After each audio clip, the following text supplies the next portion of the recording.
একাত্তরের মুক্তিযুদ্ধ কোনো দলের ছিল না, বরং জনতার যুদ্ধ ছিল।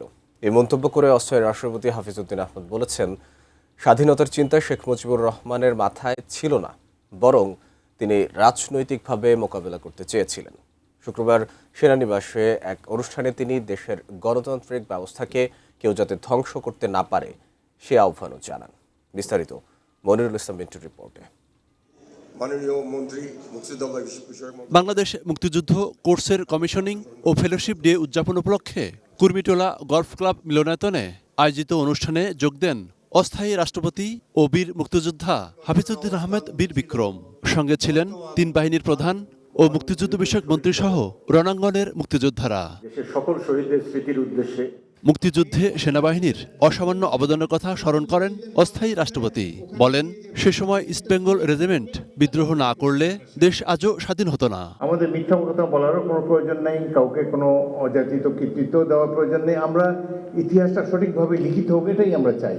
যদি 1971 সালে মার্চ মাসে ইস্টবেঙ্গল রেজিমেন্ট এবং ইপিআর এর সদস্যরা বিদ্রোহ না করতো পাক সরকারের বিরুদ্ধে, তাহলে এই দেশে আজও পাকিস্তান থাকতো। বিশেষ করে মেজর জিয়াউর রহমানের সেই স্বাধীনতার ঘোষণা জাতিকে উদ্দীপ্ত করেছে। তিনি জনাব শেখ মুজিবুর রহমানের পক্ষেও ঘোষণা দিয়েছেন। মুক্তিযুদ্ধ কোনো রাজনৈতিক দলের ছিল না, ছিল জনতার যুদ্ধ। মন্তব্য করে তিনি বলেন, রাজনৈতিক সমঝোতাই দেশ পাকিস্তানিদের হাতেই থাকতো। 1971 মহান মুক্তিযুদ্ধ ছিল জনতার যুদ্ধ, এটি কোনো রাজনৈতিক দলের যুদ্ধ নয়। জনাব শেখ মুজিবুর রহমান তিনি দেশের প্রধানমন্ত্রী হতে চেয়েছিলেন, এতে দোষের কোনো কিছুই নেই। তিনি তো সংখ্যাগরিষ্ঠ দলের নেতা, তিনি প্রধানমন্ত্রী হওয়ার জন্য উপযুক্ত এবং দাবিদার।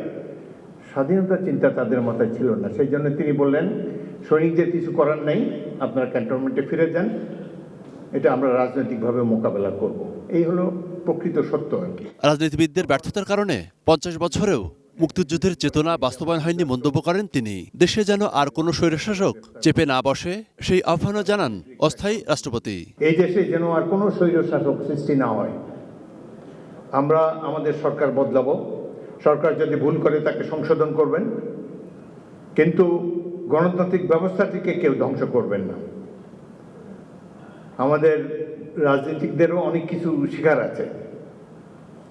যদি রাজনীতিবিদদের একটা অংশ যদি জীবন বিপন্ন করে 71-এ যুদ্ধ করত, তাহলে এই দেশে আর একদলীয় শাসন হতো না, গণতন্ত্র মর্যাদা পেত। মুক্তিযুদ্ধের অপূর্ণ স্বপ্ন বাস্তবায়নে তরুণ প্রজন্মকে এগিয়ে আসার আহ্বান জানান অস্থায়ী রাষ্ট্রপতি হাফিজউদ্দিন আহমদ। মাত্র 6 সপ্তাহের ট্রেনিং। মনিরুল ইসলাম ইন্টু, এটি নিউজ, ঢাকা।